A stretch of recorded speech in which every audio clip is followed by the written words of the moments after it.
ನಾನ್ ಎತ್ಕೊಂಡಿರೋದು ಯಾರೋ ಜಗಳ ಮಾಡ್ಕೊಂತವ್ರೆ. ನಾನ್ ಎತ್ತಿರೋದು ಬಿಡು.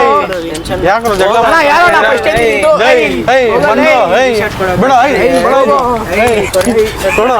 ಬೇಜನ್ ಸ್ಟಾಕ್ ಬಂದ್ರು ಯಾಕೋ ಜಗಳ ಆಡ್ತೀರಾ? 5,000 ಪೀಸಸ್ ಬಂದಿದೆ. ಆರಾಮ್ ಆರಾಮ್ ಆರಾಮ್.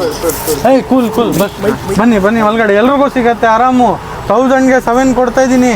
ಎಲ್ರಿಗೂ ಸಿಗತ್ತೆ. ಎಲ್ರಿಗೂ ಒಳ್ಳೆ ಬನ್ನಿ ತೋರಿಸ್ತೀನಿ. ಎಲ್ರಿಗೂ ಆರಾಮಾಗಿರಪ್ಪ. ಎಲ್ರಿಗೂ ಕೊಡ್ತೀನಿ. ಬೇಜಾನ್ ಕಲೆಕ್ಷನ್ ಬಂದೈತೆ. ಬರೀ ನಮ್ಮ ಫಾಲೋವರ್ಸ್ ಮಾತ್ರ ಇರುತ್ತೆ. 1000ಗೆ 7 ಪೀಸಸ್ಸು. ಬಂದು ಜಲ್ದಿ ಗ್ರಾಬ್ ಮಾಡ್ಕೊಳ್ಳಿ. ಪ್ರೀಮಿಯಂ ಕಲೆಕ್ಷನ್ಸ್ ಅಲ್ಲಿ ಬಂದೈತೆ, ನೋಡ್ಕೊಳ್ಳಿ ಕಲೆಕ್ಷನ್ನು. ಟೋಟಲ್ ಆಗಿ 5,000 ಪೀಸಸ್ ಬಂದಿದೆ. ಬರೀ ನಮ್ಮ ಫಾಲೋವರ್ಸ್ ಮಾತ್ರ. ಎಷ್ಟು? 1000ಗೆ 7 ಪೀಸಸ್ಸು. 140 ರೂಪೀಸ್ ಪೀಸ್ ಬೀಳುತ್ತೆ. ನೋಡ್ಕೊಳ್ಳಿ ಕಲೆಕ್ಷನ್ನು. ಎಷ್ಟಿಯಾಗಿ ಸ್ಟಾಕ್ ಬಂದೈತೆ ನೋಡ್ಕೊಳ್ಳಿ. ಪೂರ್ತಿ ಬೇಜಾನ್ ಕಲೆಕ್ಷನ್ ಬಂದೈತೆ. HMS ಫ್ಯಾಷನ್ ಅಲ್ಲಿ ಫುಲ್ ಸ್ಟಾಕ್ ತುಂಬಿಬಿಟ್ಟಿದ್ದೀನಿ. ಈ ಸತಿ ಅಂತೂ ಯಾರು ಕೊಡ್ದಿರಾ ಕಳ್ಸಲ್ಲ. ಸ್ಯಾಟರ್ಡೆ ಸಂಡೇ ಫುಲ್ ಆನ್ ಇರುತ್ತೆ ಆಫರ್ ಮಾತ್ರ. ಸೊ ಬನ್ನಿ ಜಲ್ದಿ ಗ್ರಾಬ್ ಮಾಡ್ಕೊಳ್ಳಿ HMS ಫ್ಯಾಷನ್ ಕಡೆಯಿಂದ. Thank you.